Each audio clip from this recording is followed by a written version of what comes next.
இத மெனக்கெட்டு காய்ச்சி குடுக்கணும்னு கிடையாது. குழந்தைங்களுக்கான சூப்பர் வெயிட் கெய்னிங் புரோட்டீன் பால் தான் இது.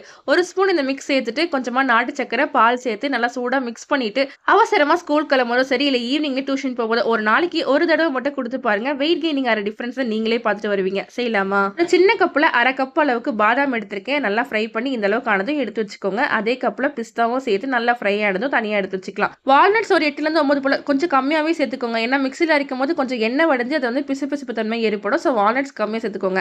கேஷ்யூஸ் ஒரு 20 போல சேர்த்து நல்லா ஃப்ரை ஆனதுக்கு அப்புறமா எடுத்து வச்சுக்கலாம். கொஞ்சமா சன்ஃப்ளவர் சீட்ஸ், பம்ப்கின் சீட்ஸ் ஒரு 1/4 போல கப்ல எடுத்து இந்த மாரி ஃப்ரை பண்ணிட்டு, இது எல்லாத்தையுமே நல்லா ஆற வச்சு மிக்ஸி ஜார்ல சேர்த்து நல்லா அரைச்சுக்கோங்க. இந்த மாரி கொர கொரப்பா தான் வரும். பசங்களுக்கு குடிக்க ஈஸியா இருக்கிறதுக்காக கொஞ்சமா ஜலிச்சு ஒரு ஏர்டைட் கண்டெய்னர்ல போட்டு வச்சுட்டீங்கன்னா, ஒரு 1 வீக் கூட ஒண்ணுமே ஆகாது. ஏன் 1 மாசம் கூட வச்சுக்கலாம். நான் இது ஒரு 1 வீக்குக்கான குவான்டிட்டி தான் உங்களுக்கு சொல்லியிருக்கேன். இது என்னோட பாப்பாக்கு நான் ரெகுலரா குடுத்துட்டு வரேன். ஸோ நீங்களும் கண்டிப்பா ட்ரை பண்ணி பாருங்க. மறக்காம நம்ம சேனலை சப்ஸ்கிரைப் பண்ணிக்கோங்க. நாளைக்கு ரெசிபில பார்க்கலாம். டாடா.